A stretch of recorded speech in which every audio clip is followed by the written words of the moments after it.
players gather to cast powerful spells, some of the oldest and most powerful in the history of Magic the Gathering. Sylvan Library, Mother of Runes, Umezawa's Jite, and many others. Battling head-to-head in brutal combat, they all have one thing in common: to uphold their legacy and the search for eternal glory.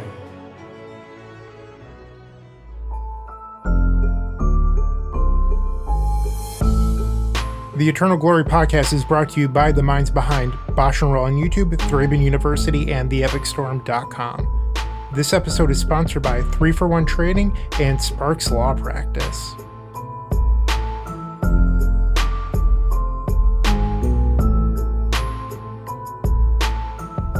Hello, and welcome to episode 137 of the Eternal Glory podcast, Final Eternal Weekend Prep. We've already recorded 30 minutes of introductions and banter for the week, available in our supporter exclusive pre-show. Check out patreon.com/eternalglory to gain access, or join as a YouTube member for the same content on YouTube instead. I'm Phil Gallagher with a swollen lip, aka ThrabenU. I am Brian Coval, aka BoshNRoll. And I'm Brian Cook of the Epic Storm. Shout out to our new patrons and subscribers. We've got Kyle C., John S., Justin B., and Paradox, all of whom can enjoy our stories from the pre-show about the worst hot dogs we've ever eaten. This episode is brought to you by Sparks Law, a business transactional law firm owned by Eternal Magic community member Jonathan Sparks. If you're an entrepreneur, business owner, or gig worker looking to start your own company, Sparks Law can help with partnership agreements, contract reviews, intellectual property protection, or any other business legal questions.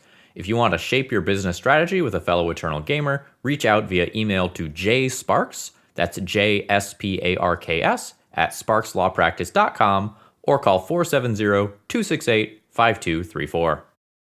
And if you'd like to advertise to 10,000 plus Eternal gamers every single episode, reach out to us. We're always accepting new sponsors. We're going to start this episode with a Patreon question. This is from Noah.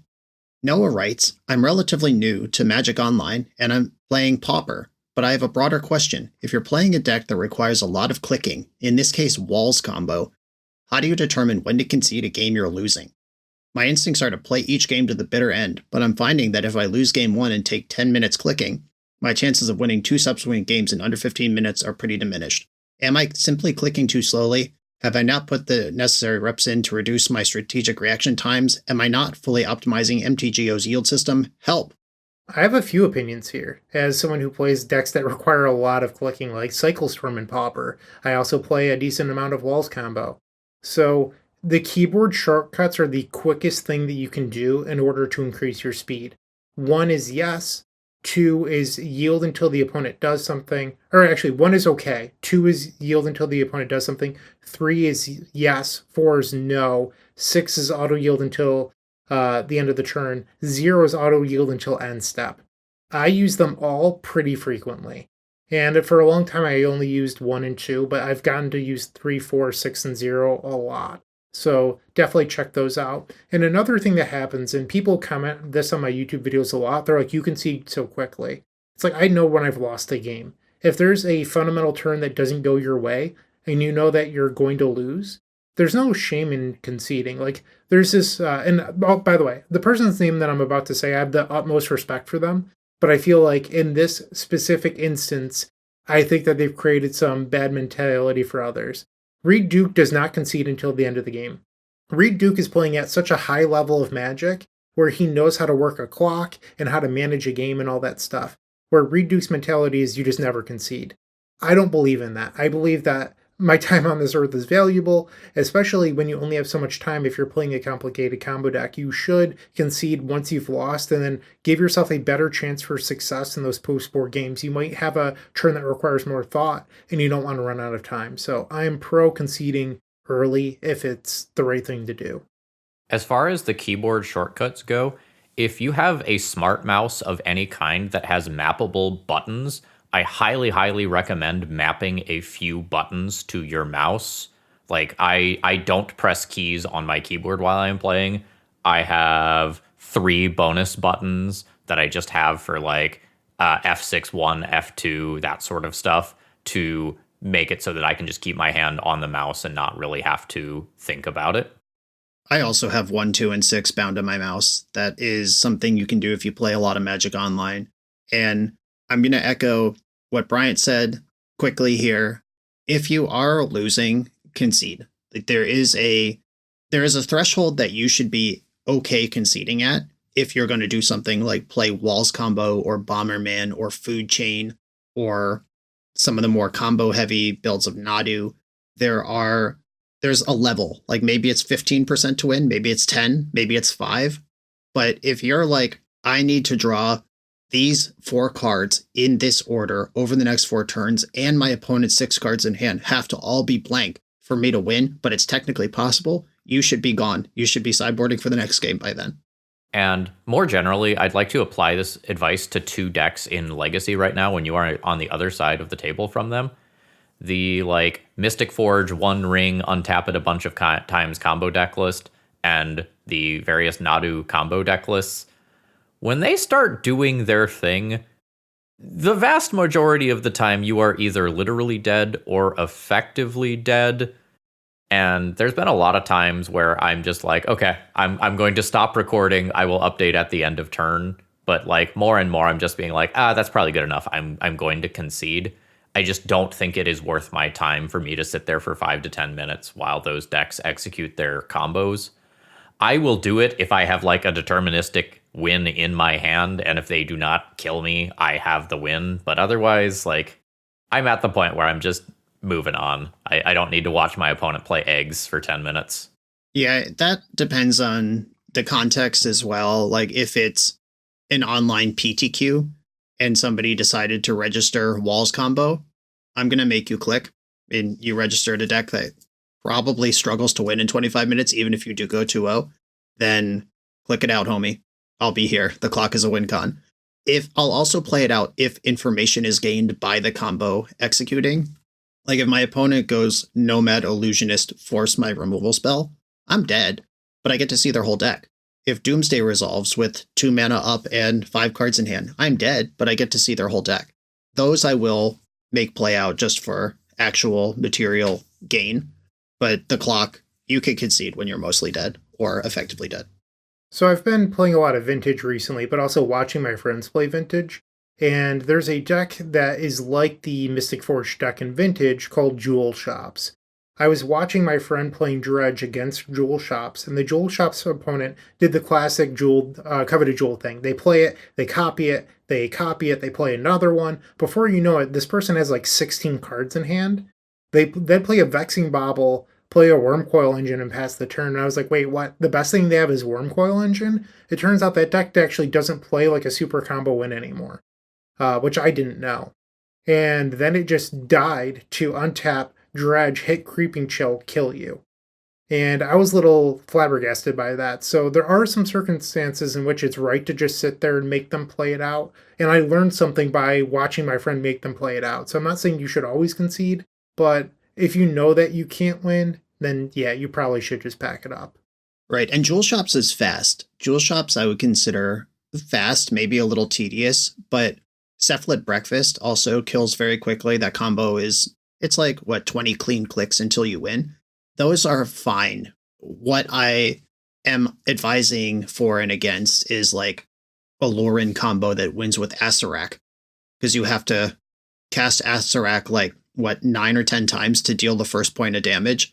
It's really bad. Like decks like that are close to unplayable on Magic Online. The Nadu lists before Nadu got banned in Modern were actually materially different between online and paper. The online lists had to play Thassa's Oracle so they could win, even though that was not optimal in paper where you could demonstrate loops. Sometimes you have to make changes to your deck list as well, make them suboptimal but optimized for something different, which is the chess clock in this case. Gentlemen, there was a pretty big event this past weekend, the Anzi D Showdown. Shout out to Anurag Das for working with Magic Online in order to make that happen. And we received some pretty good data on the event. So I'd like to shout out Joe Dyer and his team, the Legacy Data Collection, for collecting all of these juicy numbers for us to analyze today. So Oops All Spells won the tournament. Let's start there. That's a deck that 2 episodes ago we advised people not to play at Eternal Weekend. And here we go. Hold on a second. I'm looking at some data and I'm seeing that Show and Tell won this event. What gives with that? There seems to be some massive confusion around this event online. There were some feeder events that were tagged as the OnCD Legacy Showdown. MTG Top 8, I think, also has a thing where it pretty regularly gives us standings after Swiss, not final standings for events. So there's some naming confusion. There's some final standings confusion, but the real one is available on Goldfish. And the top 8 in order: Oops All Spells 1, Dimir Reanimator 2nd, Dimir Tempo 3rd, Esper Tempo 4th, Dimir Tempo 5th, Cephalid Breakfast with Nadu.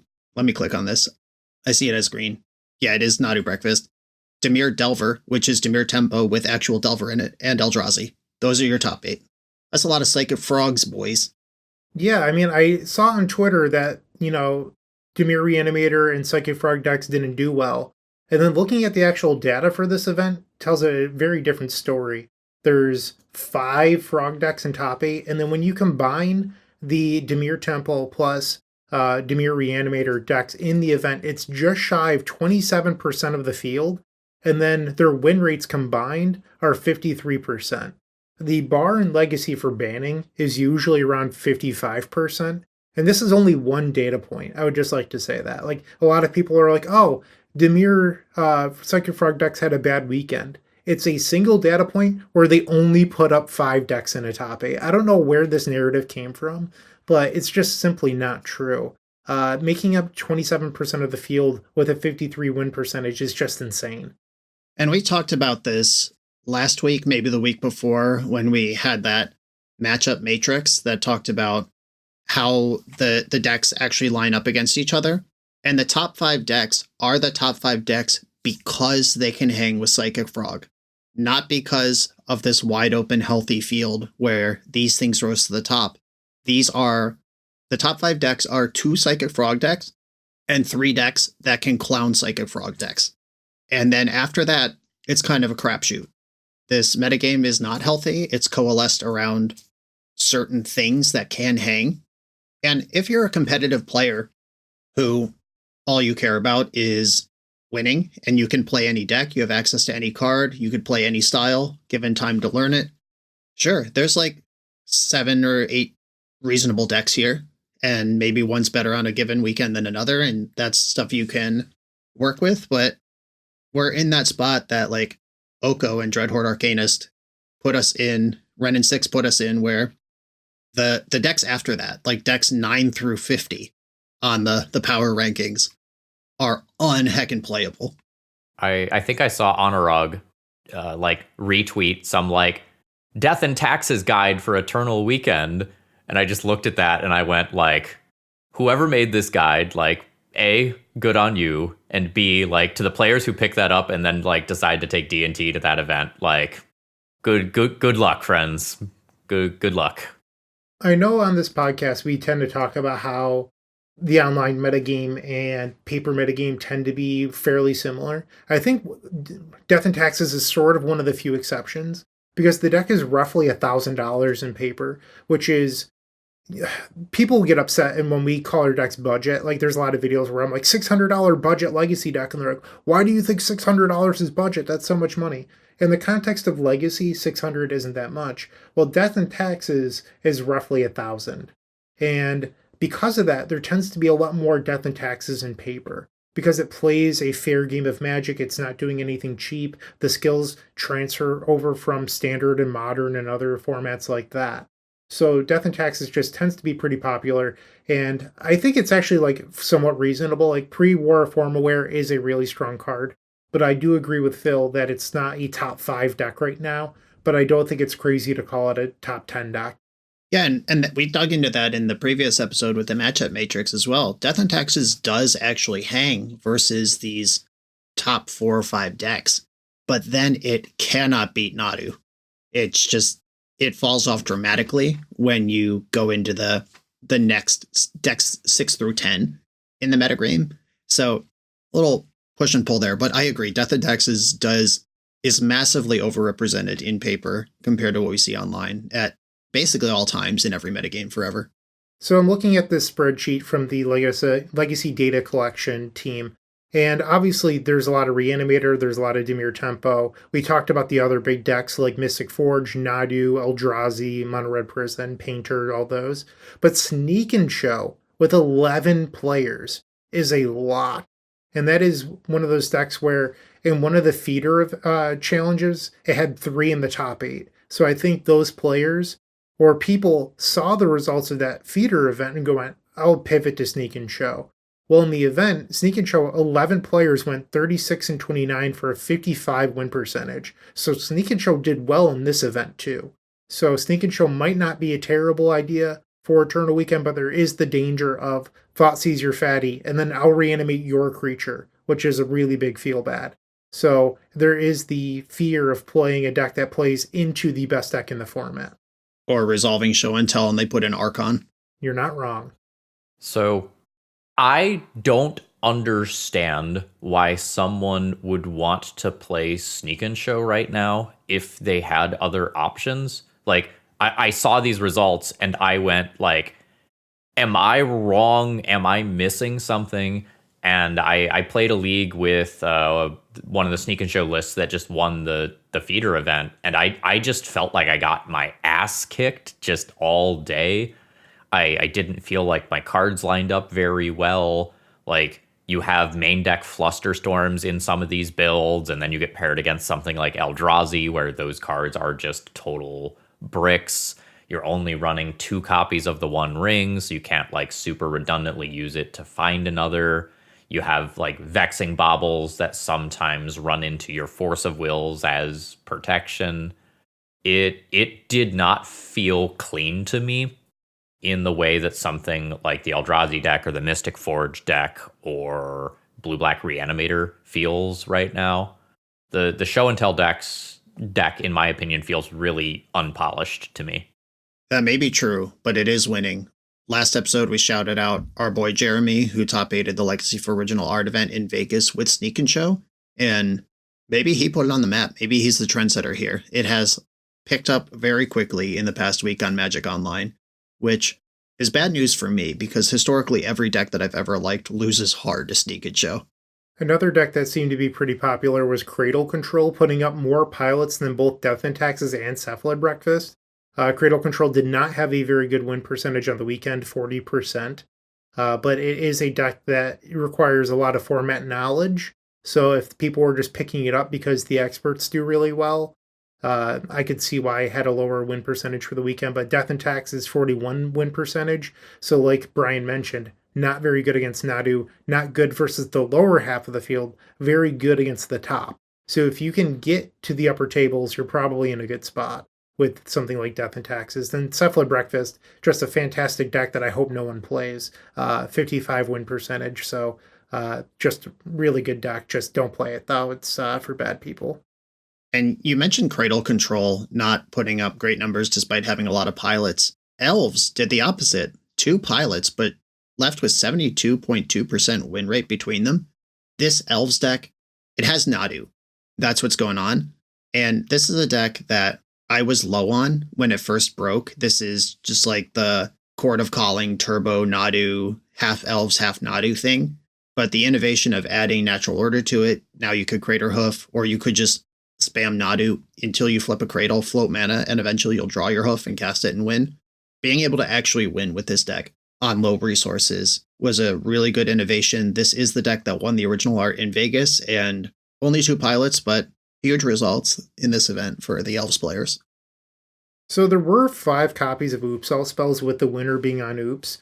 2 episodes ago, we did talk about we did not recommend Oops All Spells for Eternal Weekend. Have our opinions changed due to these results? I mean, it did have a positive win rate in this event. There was 5 players with an overall 68 win percentage. So the win percentage is very high. We're talking about 55 win percentage being great. This has 68, so this seems broken from the outside looking in. Were we wrong, or is this just a small sample size, one event? Like, how do we feel about this? There's no universe where we ever said Oops All Spells is not a deck that needs to be respected. this is a deck that you will lose to if you're not ready. The issue is that if people are ready, you will win. The people who are ready for this will beat it. And it's tough. I'm not going to look at the full 75s of the entire pathway of this Oops player who won. I don't know. Did they just hit Eldrazi and Red Stompy and win the die roll 7 of their 10 rounds? I don't know. Did they beautifully navigate versus difficult matchups and a field full of graveyard hate? Maybe they did. Power to them. I don't recommend Oops for people who aren't masters. And even if you are a master, it does condense all the decisions to a small spot that makes me nervous over a massive event. So I will say this, looking over the deck list, this person, shout out to the username Shoutin, who's the player who went 11-1. They're not playing a traditional list. The Oops All Spells community is fairly sold on their own personal list. If you check out their Discord, they only recommend playing their deck list. There's not a lot of wiggle room. And this person decided to play 3 copies of Once Upon a Time, which the community doesn't recommend. And then in the sideboard, they're playing Goblin Charbelcher, which gets you laughed at in that Discord. So this person was doing their own thing and they did well. So there could have been an element of surprise, like, oh, you usually don't see Goblin Charbelcher out of Oops. So there could have been some brewer's advantage there. That doesn't explain the other people doing well. The deck could be well positioned, but I think this person took advantage of people being unfamiliar with their game plans as well. So that's my hunch here. But I could also be wrong. Maybe the deck is actually just cracked. I think this is a good time to just remember that online communities of any nature often turn into echo chambers, be that a subreddit, a Discord, any sort of Facebook group, whatever. A legacy podcast between the 3 of us. Yeah.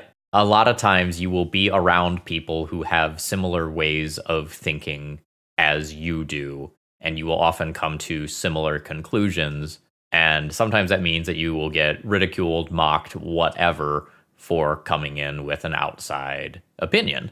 And I know we have all encountered this, where we came to a new community, we came in with a new set of eyes, and we said, I think this thing is wrong. We got laughed at, we did some more testing, and then people actually came around and were like, oh, okay, maybe you were right and we were wrong. But change is often very, very slow within an established community. I want to take this opportunity to shout out, not by name, because I'm not sure if they'd appreciate it, but if you know, you know. There is a Magic Online user who plays a lot of Vintage, and they are a god. They are putting up top 8 in challenges, challenge wins left and right.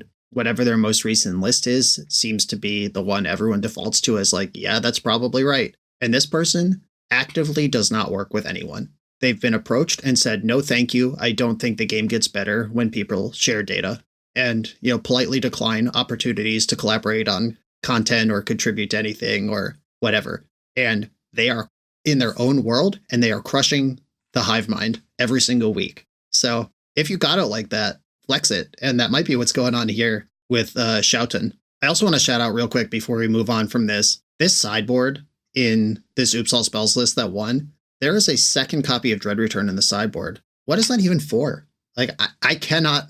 Bryant, please save me. I read the person's Twitter thread. Okay. So they are playing a second one because when you're playing 4 copies of Poxwalkers, you can beat Surgical Extraction. So the idea is that you board in the second Dread Return and then the Lotleth Giant. So when you mill over your entire deck, Thassa's Oracle is in your graveyard, Dread Return is in your graveyard, Narcomoeba triggers. You can then use the Narcomoeba to flashback Cabal Therapy. You'll get back your Poxwalkers. And then if you go to Dread Return the Thassa's Oracle, if they have a Surgical, you can then Dread Return the Lotleth Giant after, because the Poxwalkers will come back from the original Dread Return immediately. So you have essentially infinite sacrifice cards due to Poxwalkers. So you could bring back the Cabal Therapies, the Dread Returns any number of times with Poxwalkers. So it's free to have any number of Dread Returns, except you don't want to draw them. So you could just Dread Return 4 times if you wanted to, with the same creatures over and over again. I do think it's a little flawed in the idea that somebody will Surgical the Thassa's Oracle, because if you're going to return the Poxwalkers, they could just Surgical the Dread Returns, or Fairy Macabre the Dread Returns. Or the Narcomoeba that starts the chain in the first place. Or the Poxwalkers with the Narcomoeba on the stack? Yeah, that's I hope there's more to it than that, because that does not actually pass my sniff test. Or you could even argue it's like if they're unfamiliar with the list kind of thing, but they see the list. Once you spy yourself, your list is face up. It's all there. Like, this doesn't. Well, that's why I said I think there's some brewer's advantage going on here. Because the default, a lot of the times, is Surgical the Oracle. And most lists only play one Dread Return, so I don't think it's on a lot of people's minds to look for a second Dread Return.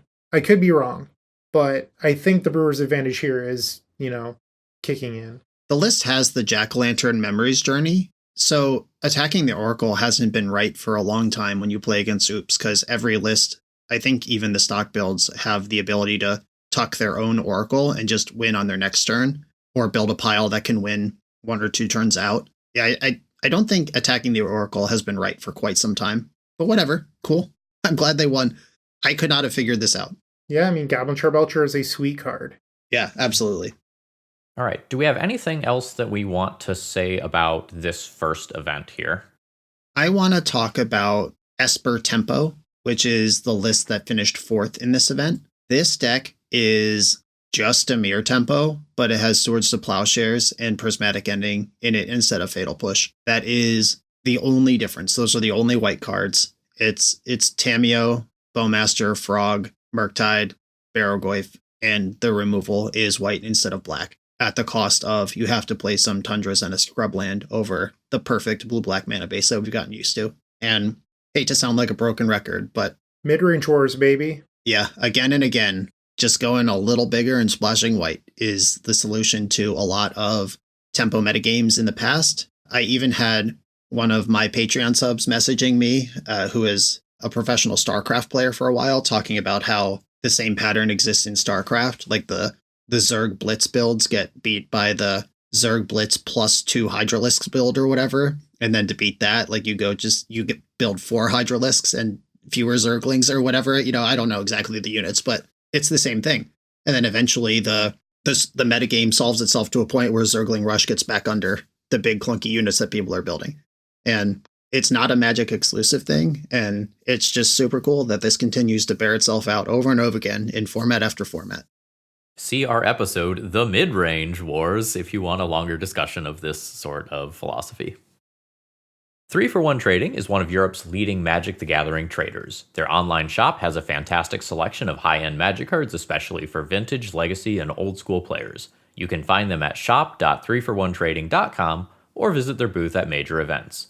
They run weekly sales, and new, individually scanned high-end cards are added every Wednesday. Use code ETERNALGLORY to get our community-exclusive offer of free worldwide shipping on your first order over $500 and experience their world-class customer service and exact grading for yourself. And I'll add on to the Eternal Glory pitch. In addition to the normal stuff, 3-for-1 Trading is also doing a Black Friday sale, and they're going to have specific cards on sale each day from the 27th to December 2nd. And if you want to get on their notification list so you get the first crack at the daily sale, you could go do that, shop.3for1trading.com. All right, so now let's go ahead and do an updated legacy overview of kind of the top decks that you should probably be aware of. And at number 1, surprise, surprise, it is Dimir Reanimator, which, according to MTG Goldfish, is about at 13.7% of the metagame. With an asterisk, remember that the data is being obscured by Wizards of the Coast, so we don't see every 5.0 that's published anymore. So it's not actually 13.7, it's 13.7 with the Reanimator list that it's published for the day, so it's technically slightly higher. Now, is there anything new here that people should be aware of? Any upcoming tech, any weird sideboard slots that have caught you all off guard? I don't know if it's stock, but I have run into more Velgavoth Terror Eaters in the last week and a half. People are now deciding that that's the fatty that they want to play as a tertiary option after Atraxa and Archon just to beat the mirror match. So, it also, if you want to remove it, you have to sacrifice 3 non-land permanents. It essentially has hexproof, while being Graveyard Hate with a mini Mind's Desire attached. Like, this card has a lot of text on it. You should probably read it, well, or I'll read it right now. Velgavoth Terror Eater, 6 black, black, black, so 9 total mana for a 9/9 flying lifelink ward. Sacrifice 3 non-land permanents. If a card you didn't control would be put to an opponent's graveyard from anywhere, exile it instead. During your turn, you may play cards exiled with Velgavoth. If a spell was cast this way, you pay life instead of the mana. Right, and in addition to all the dumb stuff that is obvious about Velgavoth, like, you can't Karakas it because it has ward, sack, 3 non-land permanents. In addition to all the other stuff, like, obviously it doesn't get plowed. It also punishes your opponent for digging for answers to it. Like, maybe they do play one Sheoldred's Edict, but if they ponder, brainstorm to dig for it, you go to your turn and you cast that ponder, brainstorm for free. Like, you pay life, but you get it without spending mana, and you're ponder, brainstorming for answers to their Sheoldred's Edict or a second wave of monsters, and it soft punishes them for digging for the out that they may or may not even have. Like, Velgavoth is a gnarly monster to have in play. It does not generate card advantage immediately on arrival, but it's really hard to remove. So if you are someone who has not played against this deck a lot and you are like just starting your Eternal Weekend prep, I guess one of the basic things that you should be aware of is that Harbinger of the Seas is a sideboard card that exists in this deck, often in around 2 copies. It's just a merfolk that turns all your non-basic lands into islands. And if you are something like an Eldrazi player, this card should really be on your radar as something that can happen in the mid-game. And also, if you are tuning in to this podcast for the first time in 6 months to prep for Eternal Weekend, you should know that they are going to be a Reanimator deck game 1, and they will be either less of a Reanimator deck or not a Reanimator deck in game 2. Juking is the strength of this deck. It is built into the fabric of using this. It's the bridge that Psychic Frog built. You're going to have to beat Barrogoyfs and Orcish Bowmasters and Brazen Borrowers and Harbinger of the Seas post-board. And if you're caught with a handful of Surgical Extractions and Fairy Macabres, you might be pretty embarrassed. Emperor of Bones is another weird one that sometimes shows up. So this is 1 and a black for a 2/2 Skeleton Noble. At the beginning of combat on your turn, exile up to 1 target card from a graveyard. You can pay 1 and a black to adapt 2 and put 2 +1/+1 counters on it. And when you put +1/+1 counters on it, you can put a creature card exiled with it onto the battlefield under your control with a finality counter. It gains haste and you sacrifice it at the beginning of the next end step. This can be a way to potentially reanimate your own stuff or keep your opponent's graveyard in check.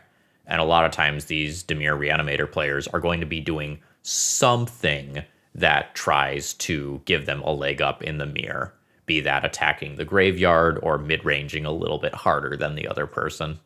Yep, and it's really important that when you play with Emperor of Bones to shout, "Welcome to the Bone Zone," every time you adapt it. Yeah. So just remember that for Eternal Weekend. I think they give you a warning if you don't do it. Consider yourselves warned. Next deck is Mono Red Prison. Phil, you're the Red Prison guy. I'm just going to say what I think, and then you tell me what's going on. This deck, coming out of Eternal Weekend Japan, where it won, right? First place. It did win that tournament, I think. The deck was really centered on 4-drops, Pyrogoyf being the big one. Lelia Blade Reforged was something that they added as a 3-drop to bridge the gap from turn 1 to turn 4, or 1 mana to 4 mana, whatever turn that happens on with this busted deck. They're all heavy on the 1 ring now, which means they're not going to run out of cards. If they catch you with the shields down and resolve this thing, you're not going to beat them on that angle anymore. And it just keeps the beats coming. It's not a Chalice of the Void deck anymore. It's a Vexing Bauble deck now, so plan accordingly. And that's what I have for this deck. Is there anything I'm missing? I think it's important to note that there's a pretty wide range of what pilots are doing with this. You're not going to be surprised with the cards that are there, but some people go really heavy with the 4-drops and will do something like 4 Pyrogoyf, 4 One Ring, and 4 Caves of Chaos Adventurers. I I personally really don't like doing that. I like some things that are a little bit lower on the curve, but there's some variety, some personal pilot preference going on there. If you are a painter player specifically, often watch out for Emrakul the Aeon's Torn in the sideboard as a way to kind of make the painter matchup a little bit more bearable. That one is sometimes a little bit tough. And if you are a blue-black reanimator player, know that this deck could like basically have anything as their graveyard hate. If you see Lelia the Blade Reforged, you should be thinking about Ghost Vacuum, but that's not always true. I'm looking at a Lelia build right now that has Leyline of the Void in the sideboard. I've seen some people opting for fairies. So just know that like the red prison deck is definitely going to have something that will address the graveyard, but you might not be able to accurately predict what it's going to be. I have a few thoughts here, Phil. So one thing that I'm noticing, which is a newer trend, at least for my eyes, is that we're seeing some copies of Gemstone Caverns to help support the higher overall mana value, which makes a lot of sense to me. It's essentially a 5th or 6th copy of Simian Spirit Guide. I mean, the deck still has Chromox in it, but it's another way of making those high drops come down even faster, so that's pretty interesting. Looking at the Eternal Weekend results about a month ago, we also saw Ghost Vacuum in the main deck. It looks like those have been relegated to the sideboard if they're even playing Ghost Vacuum.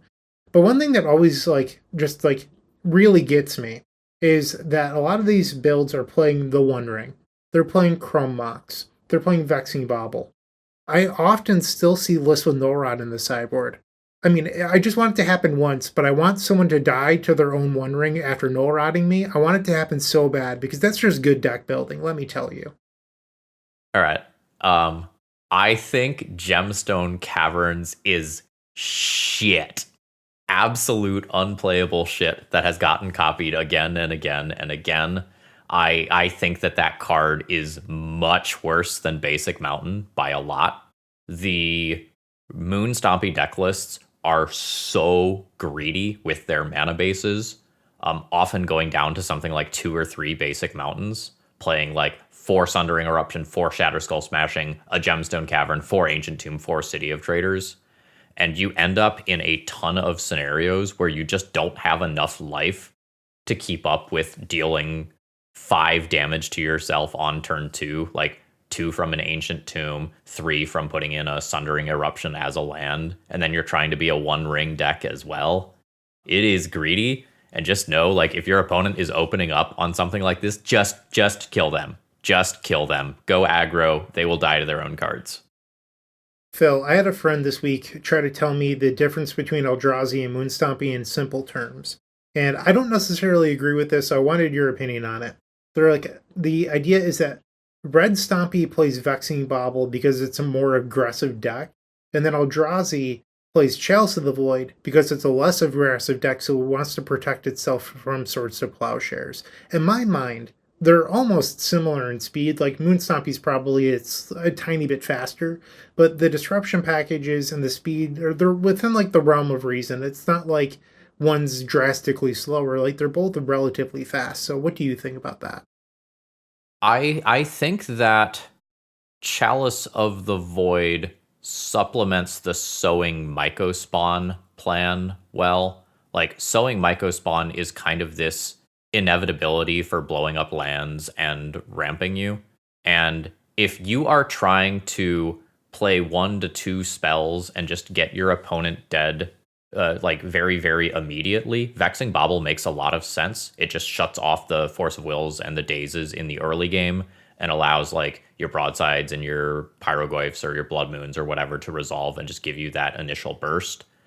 But while Eldrazi can go fast, a lot of times they will just grind you into the dust, blow up a couple of your lands with Sowing Mycospawn. And if you are losing those lands while you can't cantrip for more, and it's also shutting off protection, I think Chalice makes a decent amount of sense there. There's also the important layer that Eldrazi is a Cavern of Souls deck, and they already have a mechanism for beating Force of Will. If they want a second lock piece, they can kind of get it all. Let's talk about Eldrazi while we're on it. This list has pretty well stabilized. I haven't seen a lot of innovation in the shell in a while. I know a month ago on the pod, a month and a half ago, we were talking about how crazy it is that all these different Eldrazi lists with different spreads of colors and different numbers of cards were all doing well. I think we're basically there. Fleshraker, Mycospawn, Thought-Knot Seer, Devourer of Destiny, it that heralds the end, usually has 2 or 3 of. And then 4 Kozilek's Command, 4 Once Upon a Time, Chalice, Petal, and then a bunch of lands.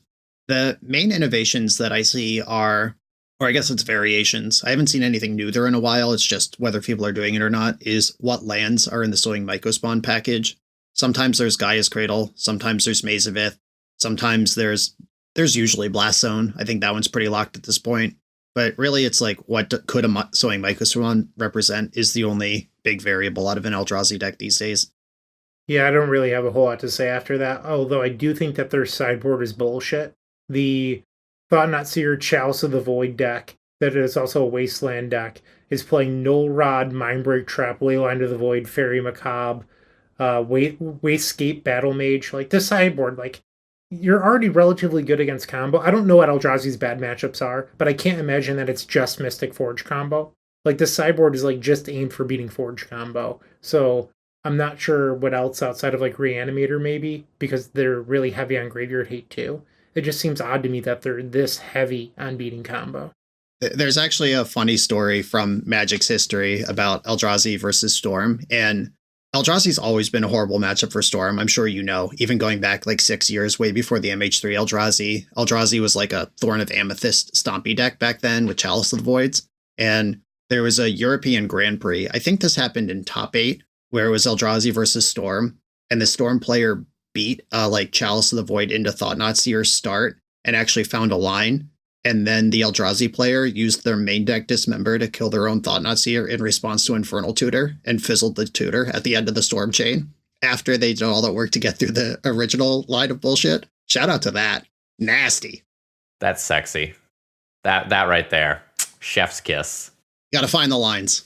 Okay, let's hit Dimir Tempo real quick. This one, we spent a bunch of time on the Anzi event. Dimir Tempo really showed up big. A couple different flavors. There was 2 normal ones. There was Esper. There was even lower to the ground with Delver. And it seemed to be favored over Dimir Reanimator. And it is favored by the numbers against Dimir Reanimator as well. And this is basically pre-sideboarded Dimir Reanimator. They get to spend all 75 of their cards being Dimir Reanimator's sideboard plan. And as long as they don't get Archoned in game 1, which they're pretty good at because they're a deck with Thoughtseize, they got their own main deck Nihil Spell Bombs, they apply a lot of pressure. They got a bunch of free permission, all the same free permission that the Reanimator deck does. They'll be pretty well set up to win the sideboard games as well. If you want a more flat, consistent experience instead of an explosive one, this is a really good choice, especially if you've been playing Legacy a long time. You know how to ponder, you know how to brainstorm, you know how to Wasteland in Days, all these key core Cantrip Cartel, Delver Shell style cards that have been here forever. This is the deck that's currently leveraging them. One quick note, something that comes up a lot is how do you tell the difference between Dimir Reanimator and Dimir Tempo? Well, if you see a Game 1 Tamio Inquisitive Student or Nethergoyf, those are usually solid indicators, but also a Game 1 Orcish Bowmasters, it is very rare to see that out of Reanimator. So those 3 creatures will tell you that it's Tempo, and you can respect the graveyard less after that. I have seen Tamio showing up as 1 or 2 in Reanimator. People are starting to figure out that they want another angle in the main deck, even if it's a small commitment. And any card that's blue is fine because of Bitches to Force. But Nethergoyf and Psychic Frog are for sure dead giveaways. You mean Bowmasters, right? Not Psychic Frog? Yes. Psychic Frog is in all these decks. That's the problem. Yeah. Bowmaster or Nethergoyf. My bad.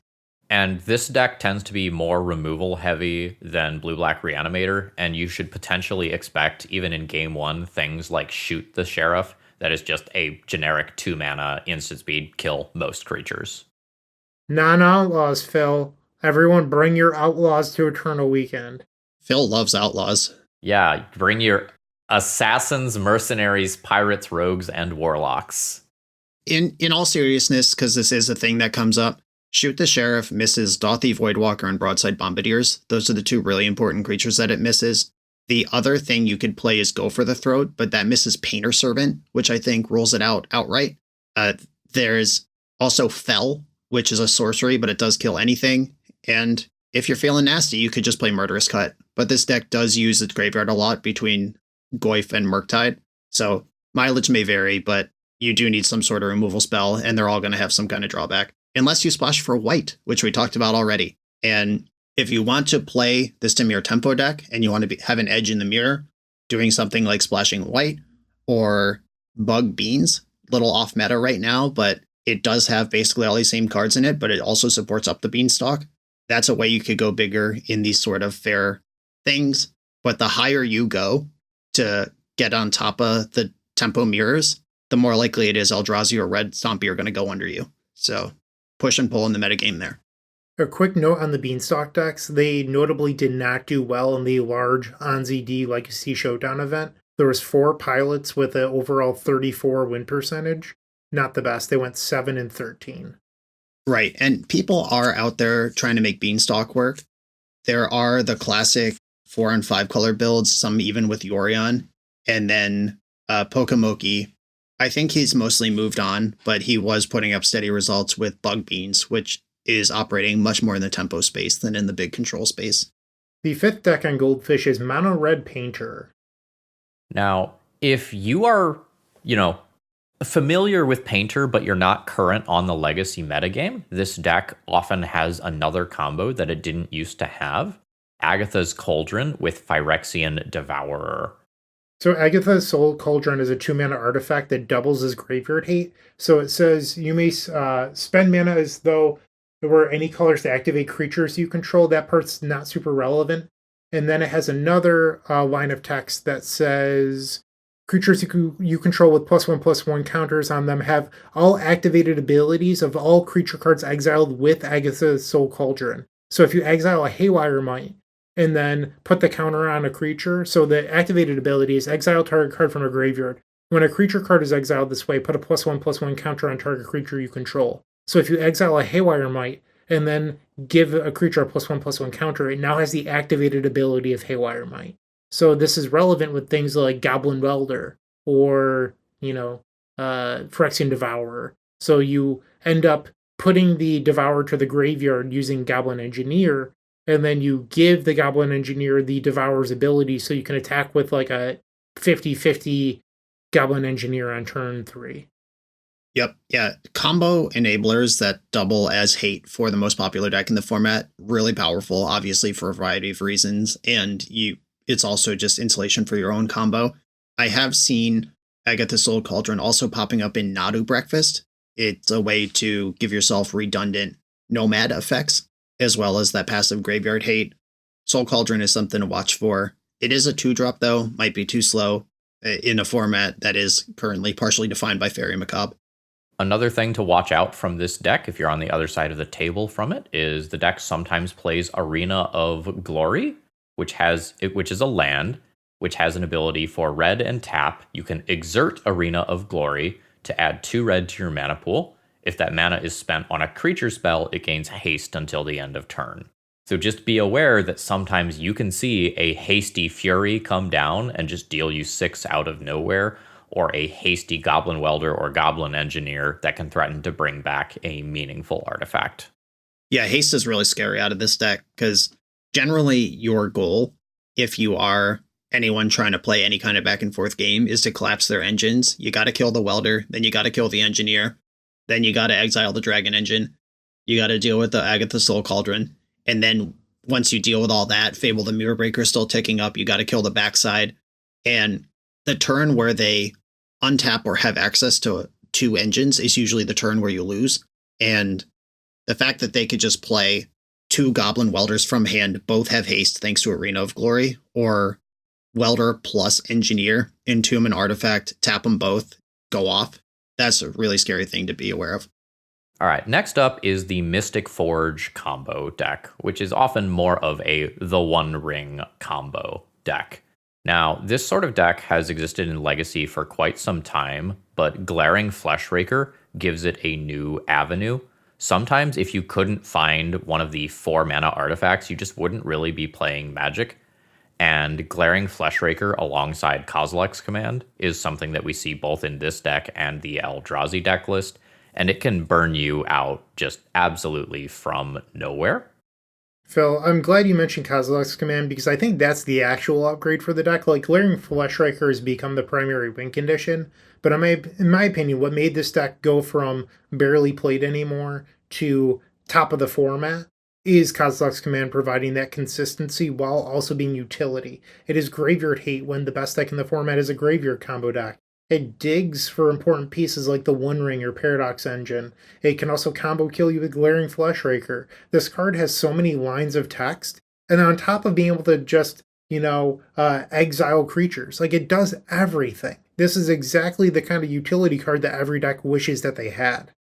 Yeah, I think Kozilek's Command is actually grade A horse hockey and is a card that sucks ass and I wish didn't exist. It's like kind of the cost of doing business to play a deck with Ancient Tomb and City of Traders and stuff in it is that you don't get cool modal spells that would normally look like red, black, 1. Kolagon's Command comes to mind as these good modal spells. The cost of doing business with these big colorless ramp decks is you don't get something like that. And now you just do. Thanks, Modern Horizons. But it's here, and damn, it's good. One thing I want to say about Mystic Forge combo, though, before we move on, this deck shot to prominence at a time where Artifact combo was not on the radar. In Painter's always been there, but Painter has so many engines that calling it Artifact combo is kind of reductive at this point. But in terms of decks where you would want a Null Rod, they were very few and far between in the metagame. It's basically Bryant over there, sweating through his clothes. Don't talk about Null Rod. For real, Storm what has always been kind of off meta, and there was no deck like this, and what you had to worry about from combo decks was the graveyard, not their artifact mana. I have seen Null Rod popping up in sideboards again. People are wise to this, and this is the kind of deck you can beat if you want to. Yeah, there's definitely been a lot of Null Rods popping up. I've seen it a lot out of Dimir Reanimator recently, because it is a deck that goes over the top of Dimir Reanimator. They play that turn 1 Vexing Bauble, or they play an Urza Saga with the intent of getting Vexing Bauble on turn 3. And then once it hits play, they know shields are down, and the next turn they play their Grim Monolith, their Key, the One Ring, untap, activate the One Ring, and that's usually enough to not care about an Atraxa Grand Unifier or a Psychic Frog or whatever. So in order to combat that, Null Rod has been popping back up, and ever since Null Rod has been coming back, you've seen the stock in Mystic Forge combos go down a little bit. Deck is still very good, but, Null Rod is an issue. That said, the cards that Phil mentioned, Glaring Fleshraker and Kozilek's Command, do allow you to play through it a little bit. There's an Eldrazi in the sideboard that we mentioned during the Eldrazi section. I'm going to blank on the name now. Wayscape Battle Mage. Sometimes you see that in the sideboard, because you can play it using the planar, what's the planar land that filters for mana of any color? Planar Nexus. Planar Nexus, because you can filter mana with that to kick the Wayscape Battle Mage to blow up a Null Rod. So in order for this to work, you have to have one of your 4 Planar Nexus, you have to have one of your 2 Wayscape Battle Mages, and it needs to resolve. That's a lot of what ifs to me. That said, I'm not an expert that plays Mystic Forge combo, but it does seem a little bit like wishful thinking. All right, next up is Nadu, and we've already talked about this deck a little bit, so I want to just point out one thing in the sideboard of this deck, or in the sideboard of Green Sun decks, generally speaking, that really caught me off guard recently, and that is Rampaging Yao Guai. This is from the Fallout set and very, very recently hit Magic Online. Green, green, green X for a 2/2 Vigilance Trample Bear Mutant. It enters with X +1/+1 counters on it. And when it enters the battlefield, destroy any number of target artifacts and or enchantments with total mana value X or less. This can be absolutely devastating to come off of a Green Sun.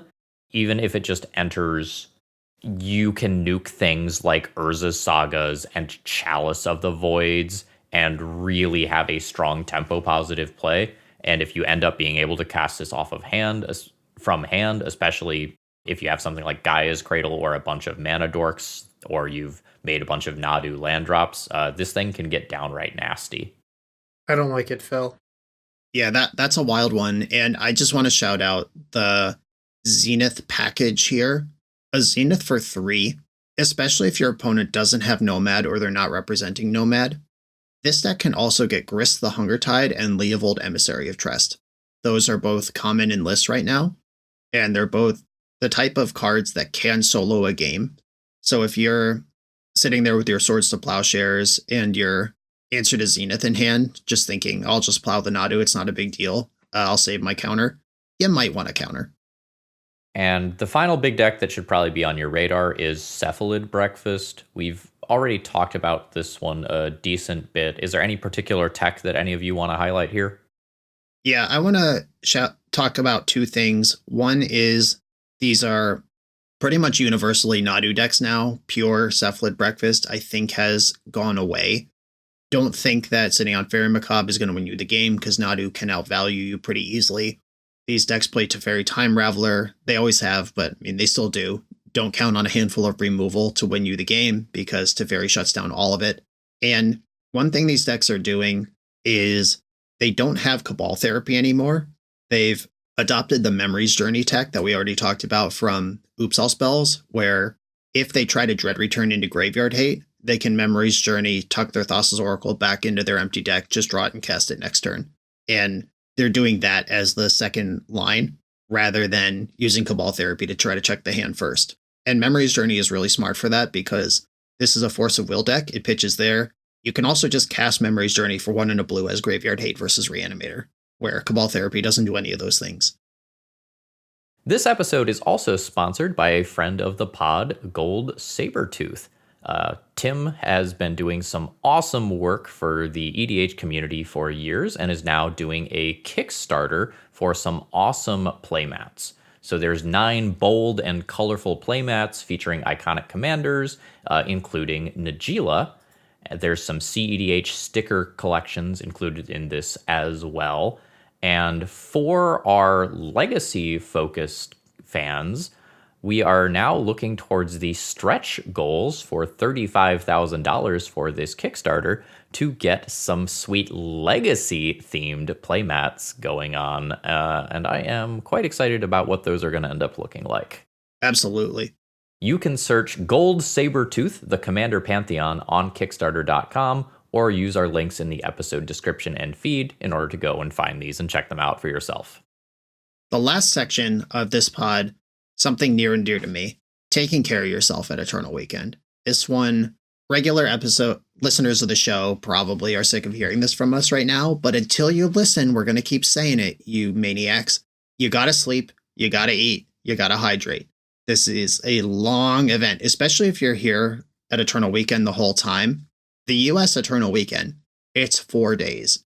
If you get into town Wednesday night, go out, have a big steak dinner, drinks with friends, go to bed late, run it back Thursday, you're already 2 days into your party time drag vacation before you even sit down to play a main event.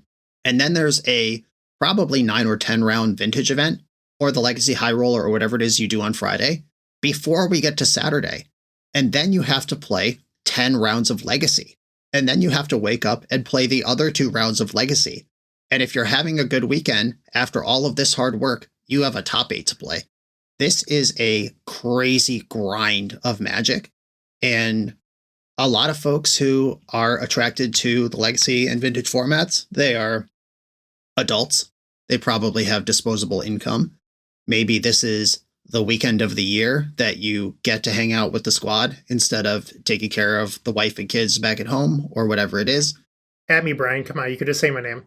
Yep, I am looking at Bryant Cook directly, and I know a lot of people are going to want to use this opportunity to just hang out and whatever, and that is fine if you're on vacation. If you want to win the tournament, you have to go to bed. You can't eat until it hurts every night. Save that until Saturday night, or whatever. Or a responsible dinner, maybe 1 drink, and then, good night, everybody. I'm going to bed. You got to take care of yourself. It's going to be a grind. And make sure that your bag has the things that you need to take care of yourself. I often have a couple of different types of medicine on me at any given time, a couple different types of snacks on me at any given time. You don't know when your rounds are going to go long and you're not going to get to food. You don't know when you're going to miss a meal and then you get a headache. Like, be prepared in advance of those things happening. Don't try to scramble for drugs on the floor when you have a headache and your round is starting in 2 minutes. It might be a little bit too late at this point, but one thing that I've learned over the last few years is pick your roommate for the weekend. Well, or if you're just getting your own room, props to you. But I'm going to shame our former editor, Phil Blackman, right now. I was sharing a room with Phil for a large event in the last couple of years, and Phil's plane ended at 11 p.m. Phil didn't get to the room until midnight, and then Phil comes bursting through the door and says, "Bryant, why shouldn't I play Thwart as my 60th card tomorrow?" And would not let me go to sleep. Phil did not stop until 1:30 a.m. I could see the disgusted look on Brian Coval's face right now. You do not want to stay with people that will do that to you. You want a good night's sleep. Do not stay with Phil Blackman, is my message here. Phil, I love you, but people got to know.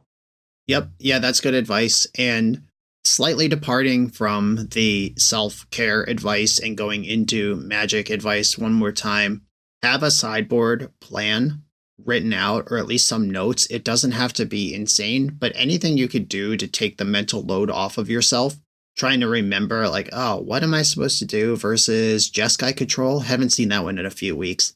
Just have it written down as a mental shortcut. Even if you don't follow the plan exactly, just make it a prompt to yourself of like, oh, okay, yeah, I do remember this. And just shortcut those 30 seconds of thinking really hard, because those 30 seconds of thinking really hard add up over a weekend with 25 matches played.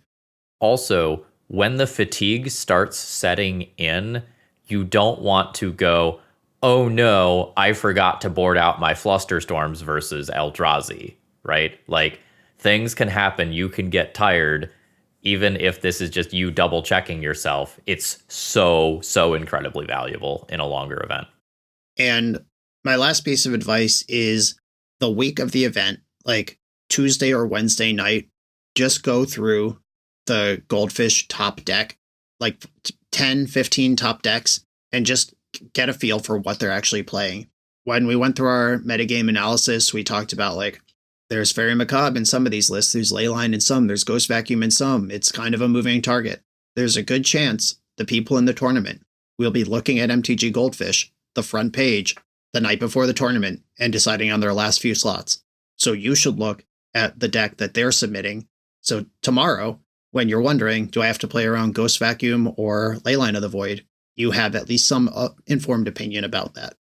Well, good luck, everybody, and Eternal Weekend 1 week from today. And for the Europeans, there will be another episode before your Eternal Weekend where we break down this Eternal Weekend. See you there.